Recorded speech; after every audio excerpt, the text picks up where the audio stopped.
E a democracia é isso, né? São hoje 80% da população adulta brasileira analfabeta funcional. E ela decide o futuro da nação, basicamente escolhendo seus candidatos. Calma. Não é assim. Pensa o seguinte: nós somos 200 milhões de brasileiros. Quem é que vai decidir para mim o que nós vamos fazer? Quem tiver mais condição. Não, quem decide sou eu, a minha vida. E quem decide a sua é você. Nós só entregamos para governos espaços limitados de controle. É o que deveria ser, né? É o que tem que ser. Mas na prática, num sistema tirânico, os que têm menor ética, os que estão dispostos a tudo, os mais truculentos, são os que sobem. Você descreveu o sistema democrático agora, né? Num sistema tirânico. O democracia também, não, na democracia não. Como é que tá a democracia? O Platão, quando ele escreve a República, né, ele descreve República como algo que não tem nada a ver com o que a gente chama de República hoje. Ele chama de República uma monarquia aristocrática. O que quer dizer com isso? Que a República para Platão era um rei filósofo, ou seja, um rei com profundos conhecimentos em filosofia, política, que conseguisse pensar o futuro de um país no longo prazo, e um governo, ele é responsável pelo quê, né? E um governo de aristocratas, que não tem nada a ver com o termo aristocrata também, que não são os imperucados que ficavam pulando no Palácio de Versalhes, isso é oligarquia, que são homens virtuosos que enriqueceram na vida física fazendo algo muito bem e que dedicaram a sua vida pública porque já enriqueceram muito na física e queriam se doar para o seu país, que seriam os ministros ali que diriam o como, né? Eu sempre dou um exemplo, eu falo Paulo Guedes da vida, né? Essa era a descrição de Platão ali para o que seria a República. E eu vejo bonita visão.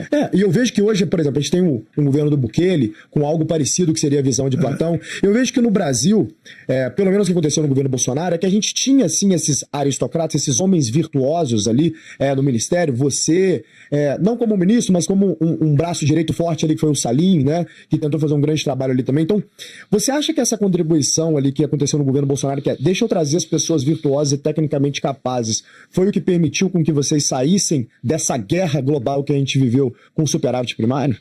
Eu acho que a visão conceitual idealista de Platão é extraordinariamente atraente do ponto de vista intelectual, porque ela diz basicamente o que você falou. Falou um filósofo rei, ou seja, um homem esclarecido à frente. Perfeito. E ele chama homens de conhecimento também, ou de bom desempenho numa sociedade. Então essa ideia de pessoas preparadas, eu acho que se inspirou um pouco o presidente quando ele falou, olha, eu prefiro trazer uma pessoa que entende muito de cada setor, não um que entende de projetos, como o Tarcísio, ou uma pessoa que conhece profundamente a agricultura, como a Tereza Cristina.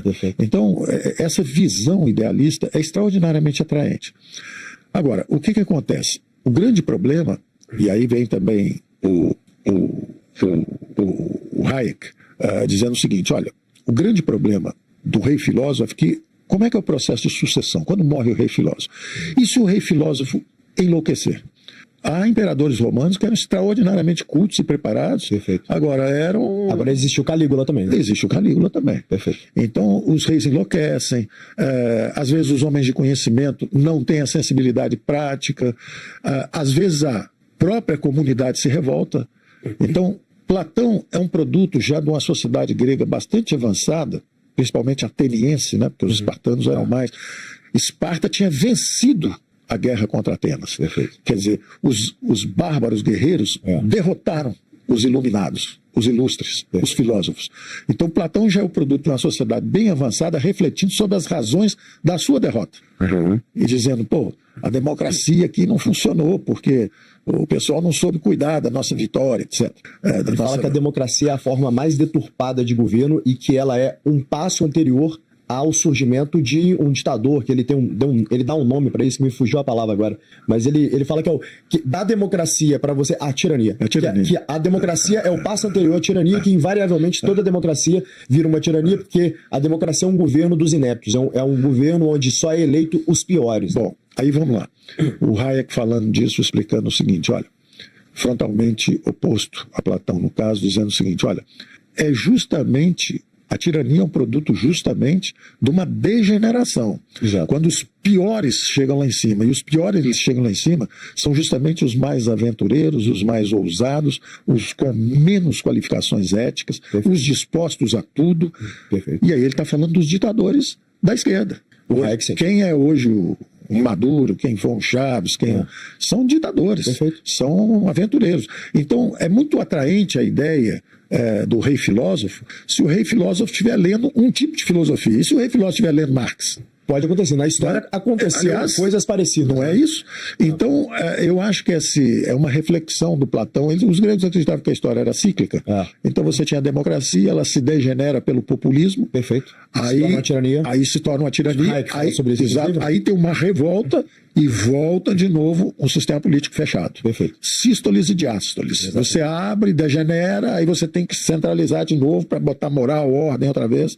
Né? Então teria esse ciclo. É que o cordão umbilical ali está, na verdade, da manutenção da ordem, né? E a manutenção da ordem, obviamente, ela é muito mais fácil quando você tem uma caneta que controla as decisões. Por exemplo, a ordem pode ser para promover justiça social, tudo isso, mas pode ser para promover o oposto, a opressão, o fim da dignidade humana, a falta de liberdade de imprensa, a falta de liberdade de opinião, a falta de liberdade. Então você nunca sabe se aquele cara tem poder absoluto, você nunca sabe como vai ser usado. Então Platão é visto como uma visão ideal, mas o Karl Popper, escrevendo A Sociedade Aberta e os Seus Inimigos, o primeiro disparo que ele faz é contra Platão. Ele fala, esse é o idealista. Eu quero ler isso de Popper. Esse é o idealista que inspirou. Eu não consigo concordar com Popper. Esse é o idealista que inspirou o socialismo marxista. Então, o primeiro tiro... Eu não consigo concordar com isso, mas eu vou ler, eu vou entender os argumentos dele, porque vai ser muito interessante. Exato. Vai ser muito interessante. Agora, você veja, né? As tiranias são muito próximas. De fato, são. Elas são muito próximas, extrema-direita ou extrema-esquerda. É a ferradura, né? É a ferradura. O rei iluminista, o rei preparado, etc., ele morre. O filho pode ser um degenerado total, herdou, qual é a forma? Então, a democracia, é muito interessante isso, porque isso é a síntese da civilização ocidental que está, no momento, sob uma ameaça. Se você perguntar quem foi o grande vitorioso do século passado, desse início de século, foram as economias de mercado. Elas absorveram, primeiro, segundo os padrões de democracia e mercado, foi a primeira guerra, a primeira grande guerra, que não foi uma guerra de espólio, onde o vencedor não botou reparações no vencido. Os americanos, no final da Segunda Grande Guerra Mundial, 1945, os americanos fizeram o seguinte: vamos reconstruir os aliados. A Inglaterra, a França, a Espanha, reconstruímos os aliados. Agora vamos reconstruir os maiores inimigos. Quem é o nosso mais terrível inimigo? A Alemanha? Vamos reconstruir a Alemanha. O Ludwig Erhard, um liberal, traçou o caminho da prosperidade através da competição. Aumentou a competição, acabou com o capitalismo de Estado, promoveu investimento externo, desregulamentou preços, fez uma gestão extraordinária, reduziu e simplificou impostos. A Alemanha virou a segunda economia mais forte do mundo. Eles perguntaram qual o outro grande inimigo nosso? Japão. Vamos reconstruir o Japão. Virou a terceira economia mais forte do mundo. Perfeito. Aí eles falaram o seguinte: ainda sobraram os antigos aliados, ou seja, a Rússia, a União Soviética foi um aliado durante a Segunda Guerra. Perfeito. Então, ela está muito grande. E nós estamos durante a Guerra Fria. Nós estamos lutando democracia contra sistema político fechado. Vamos dar um nome elegante para a ditadura. Sistema político fechado. Nós estamos lutando contra eles. Elegante, assim, né?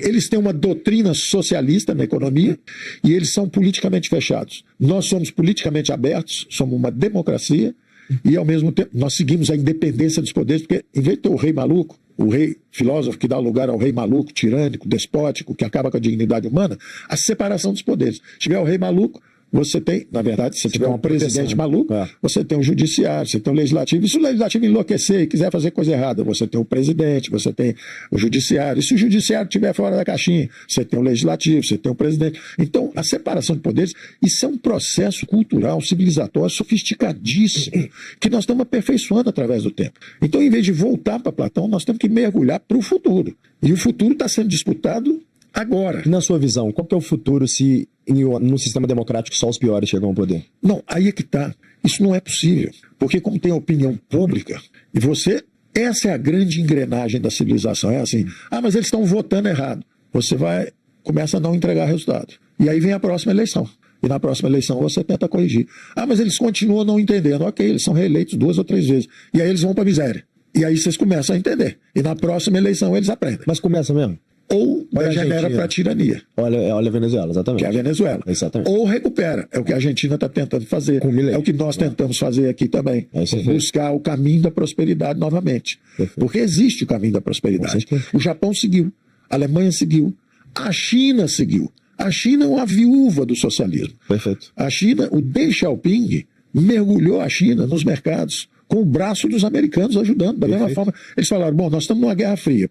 Na Guerra Fria sobraram 2 inimigos. Um que é a Rússia E um que é a China, que está começando a caminhar, um povo pobre, um povo simples, uma civilização milenar. Rural, né? Rural, que não era expansionista. Os chineses não invadiam ninguém, os chineses eram invadidos toda hora. Invadiram o Japão ali, mas... Não, foi o Japão que invadiu a China. Não foi o contrário? Foi o Japão que invadiu a China. Invadiu a China, né? O Japão invadiu a China. É verdade. A China sempre foi isolacionista, ela ficava fechada. É muito grande, né? Construiu a muralha. Não quero que os bárbaros entrem aqui, deixa eu fechar aqui, deixa eu me proteger. Em vez dela fazer uma armada para invadir os outros, fazer um exército para partir em direção aos outros, ela se fechou para se proteger.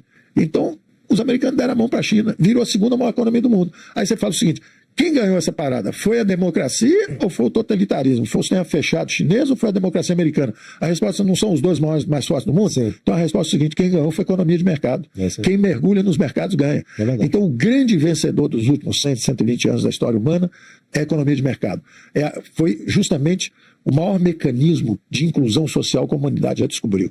Empreendedorismo, inovação, emprego. Enquanto a China era um país de planejamento central, ela continuou na miséria. Na hora que ela começou a abrir a economia, 700 milhões de chineses saíram dos campos de arroz, foram para as zonas de exportação, invadiram o mundo inteiro com as exportações, mergulharam. Hoje são o maior trader do mundo. Então, se você perguntar assim, quem é o grande vencedor da história humana até hoje? As economias de mercado. Já existia banco na Babilônia. O Código de Hammurabi já tinha princípios de contabilidade. 18 ovelhas pertencem ao rei aqui. Os assírios tinham mercados. Os fenícios rodavam todo o Mediterrâneo comercializando. Os egípcios mandavam trigos, mandavam grãos para o Império Romano. Espanha, Lusitânia, tudo isso eram campos de expansão dos romanos. Os germânicos tentavam descer, as invasões bárbaras, eles descendo para tentar pegar as colheitas dos romanos.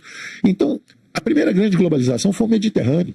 A segunda grande globalização foi quando descobriram os caminhos para as Índias, os portugueses, os espanhóis descobriram a América lá do outro lado, e começou a segunda grande globalização. Os ingleses botaram uma rede de comércio no mundo inteiro. Agora veio a terceira grande globalização, entrou todo mundo. 4 bilhões de eurasianos saíram da miséria. Chineses, indianos, vítimas do socialismo. O socialismo falhou miseravelmente. Perfeito. Aí eles mergulharam nos mercados globais. O que não está decidido ainda foi isso que você falou, que era a dúvida do Platão. É o totalitarismo que fez a China subir ou são as democracias que estão enfraquecendo o Ocidente? Não, mas na verdade o que Platão... A resposta é o seguinte: os mercados venceram. Sim. Essa resposta ainda não... Mas o que Platão fala ali, na verdade, Paulo, meu entendimento de Platão, é que ele fala de ter um controle. Porque o ponto é o seguinte: se eu jogo para a maioria a decisão...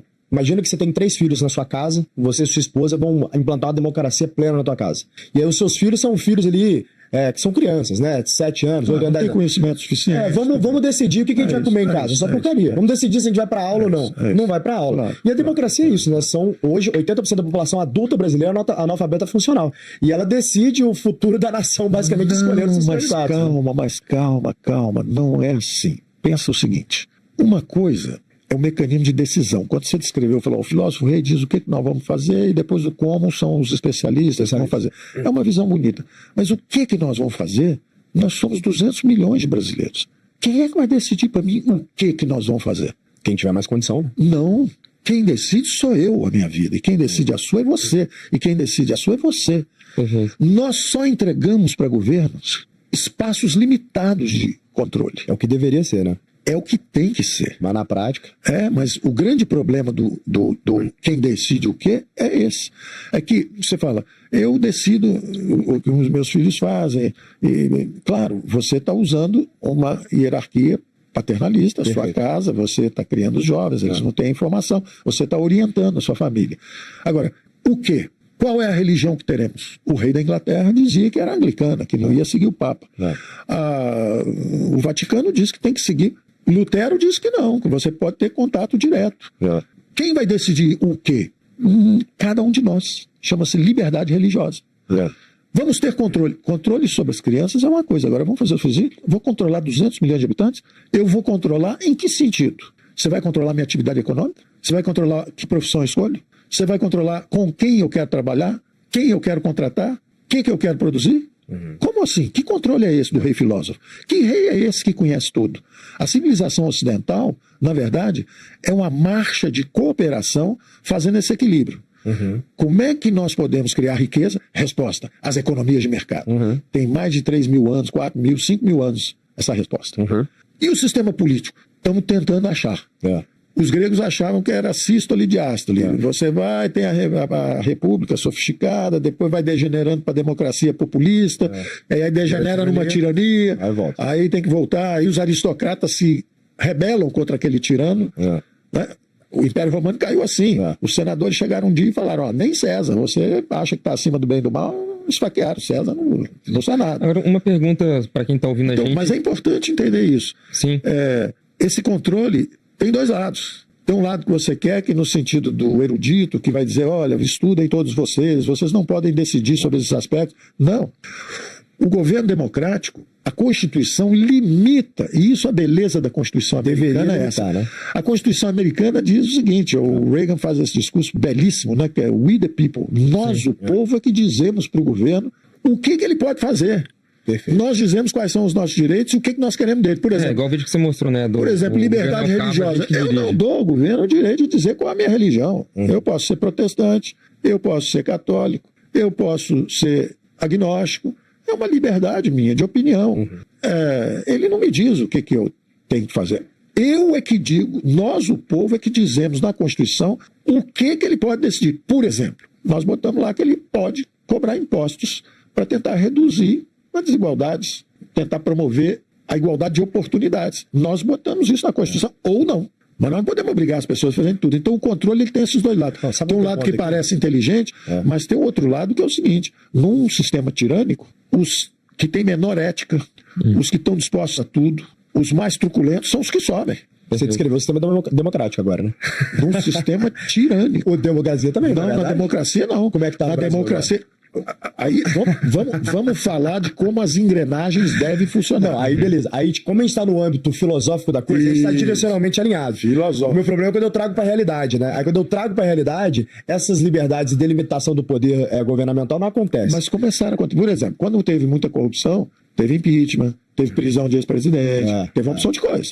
Então teve um poder que foi, na época, o judiciário, que se levantou e falou, ó, tá exagerado pro lado de cá. E hoje, como é que tá? Bom, você... Tá complexo, né? Não vamos entrar nisso.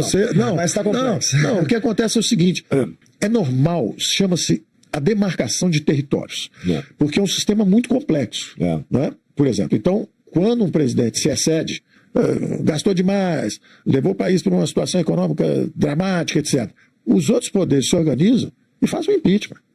Aí vamos supor que aí vai para o outro lado. Aí, de repente, quem está forte demais é o legislativo. Aí o judiciário vem e fala, olha, você cedeu aqui.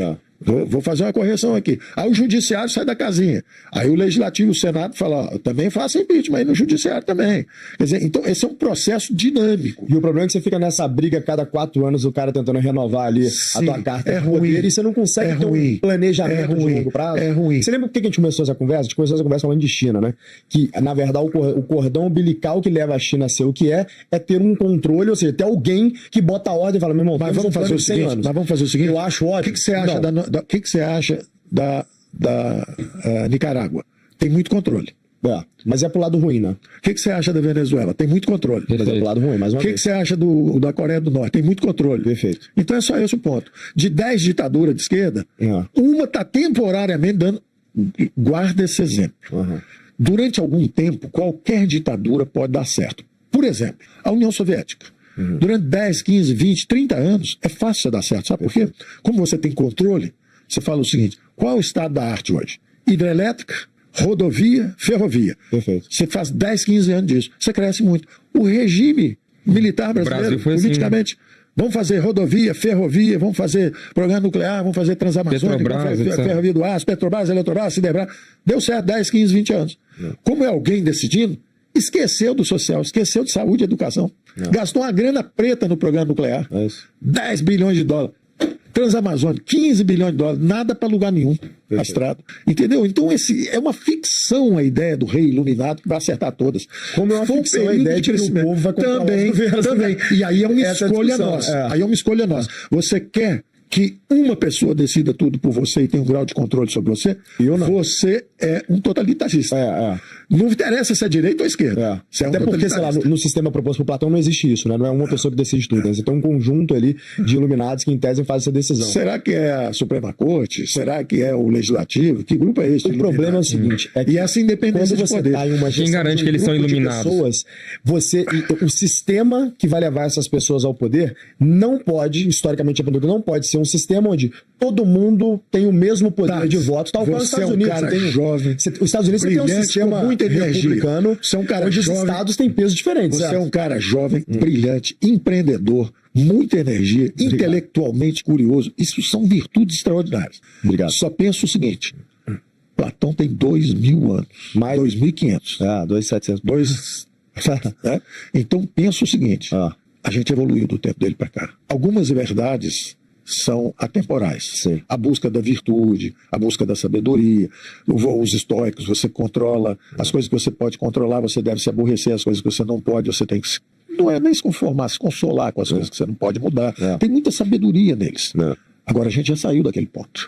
A gente tem 2.000 anos de aperfeiçoamento. A democracia ateniense, aí degenerou para a tirania. Hoje, quando degenera, rapidamente começa o impeachment, aí tem os outros poderes, mas um poder está abusando, os outros vão reagir. Toda vez que um poder comete excessos, alguém remete ele de volta para a caixinha. A minha provocação aqui, Paulo, vamos falar de Bukele.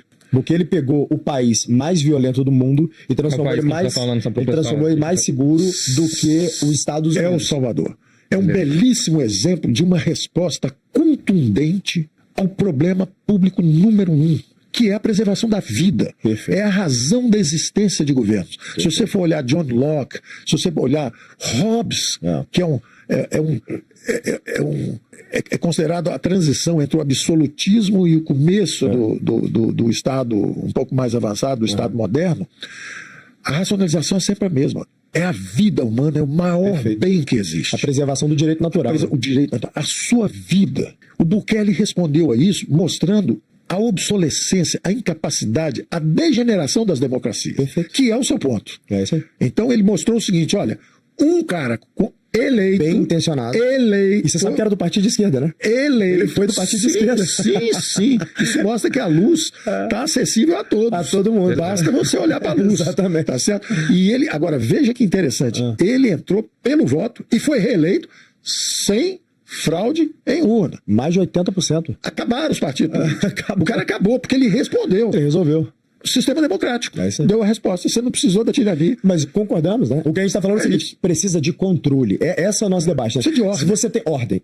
E a ordem parte de alguém virtuoso, como o Bukele, ele fala assim: beleza, precisamos de ordem, vou botar ordem. Ele foi uma resposta, mas nós podemos dar essa resposta. Acabou com a violência. Mas nós podemos dar essa resposta. Espero que possamos. Por exemplo, o governo passado, as mortes caíram de 67 mil por ano para 37 Porque tinha ordem. É esse que é o meu ponto. Eu tô zero defendendo tirania, zero defendendo nada disso. O que eu tô falando aqui tem que ter ordem. Sim. E o sistema democrático, ele dificulta ter ordem, ele impossibilita, não. Agora é interessante, mas por isso que eu falo. Você fez uma referência brilhante ao Platão, que é uma visão idealista. Exatamente. Linda. Mas ao longo do tempo nós fomos tentando aperfeiçoar isso. E você fez referência também aí a John Locke, a Dan Smith, que também tem uma visão linda, mas idealista. Sim, idealista. Mas olha que interessante, o Hobbes pede o poder absoluto. Ele diz: o governo precisa ter o poder absoluto, porque o homem é o lobo do homem. Como o homem mata o homem, é a principal espécie predadora, ameaça a vida, etc. Alguém tem que ter, é o Leviatã. Ele tem a marreta. Só que de vez em quando ele não gosta de você e acaba com você, porque você deu uma opinião. Perfeito. Que marreta é essa? Nós não queremos. Conheço bem essas marretas. Pois é, a gente não quer viver assim.